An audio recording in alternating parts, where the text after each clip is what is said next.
नमस्कार, आप live cities देख रहे हैं। मैं हूं जय शुक्ला। बिहार में अगर सरकारी अधिकारी और कर्मचारी अपनी हरकतों से बाज आ जाएं तो समझिए कि आधा करप्शन खत्म हो जाएगा। आप जानते हैं, बिहार में जमीन का एक मसला ऐसा है जिसमें कि जिसकी आड़ में अधिकारी मालामाल हो जाते हैं, भ्रष्टाचार के रुपए खूब कमाते हैं और जब दाखिल खारिज की बात आती है तो दाखिल खारिज के एवज में बड़े बड़े जो अधिकारी हैं या फिर राजस्व विभाग के कर्मचारी हैं वो अपना फिक्स किए हुए हैं। अब आप समझते हैं हमने किस बात की है, किस बात की चर्चा की है, क्या फिक्स होता है ये आपको बताने की जरूरत नहीं है। ये खबर इसलिए क्योंकि एक बार फिर से बिहार में एक सीओ मैडम फंस गई है। किशनगंज की एक खबर है और किशनगंज की एक सीओ मैडम ने दाखिल खारिज में इतना बड़ा गड़बड़झाला किया है, इतना बड़ा झोल झाल किया है कि उन्हें सस्पेंड कर दिया गया है और जो सीओ सुचिता कुमारी हैं उनकी फजीहत अब बढ़ गई है। अब मैडम जी ने क्या किया है वो भी आपको जानना चाहिए। बिहार में दाखिल खारिज में जिस प्रकार भ्रष्टाचार व्याप्त है, जमीन संबंधित मामलों में जिस प्रकार भ्रष्टाचार व्याप्त है, जिस प्रकार अधिकारी और कर्मचारी लोगों को लूट रहे हैं वो आपको पता है और आपको बताने की जरूरत नहीं है कि बिहार के सरकारी विभागों में काम कैसे होता है। खैर वो बात की बात है, उसकी चर्चा हम कभी और कर लेंगे, लेकिन फिलहाल इस खबर की चर्चा करें।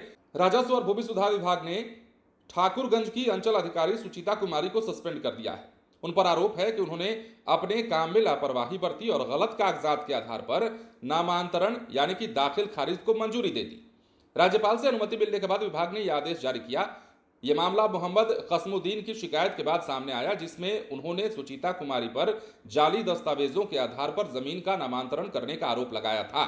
जांच में आरोप सही पाया गया, जिसके बाद यह कार्रवाई हुई है।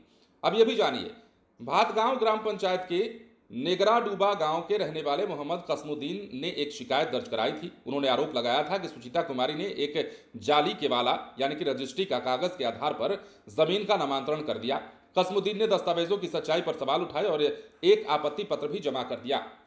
उनका मुख्य आरोप था कि आपत्ति पत्र देने के बाद भी दाखिल खारिज कर दिया गया। अब यह भी कहा कि संबंधित दस्तावेज सही है या नहीं इसकी जांच रजिस्ट्री ऑफिस से नहीं कराई गई। जब सुचिता कुमारी से इस बारे में जवाब मांगा गया तो उन्होंने संतोषजनक जवाब नहीं दिया। इन सभी बातों की जांच किशनगंज के डीएम के नेतृत्व में हुई और जांच रिपोर्ट 29 अप्रैल 2025 को विभाग को सौंपी गई थी।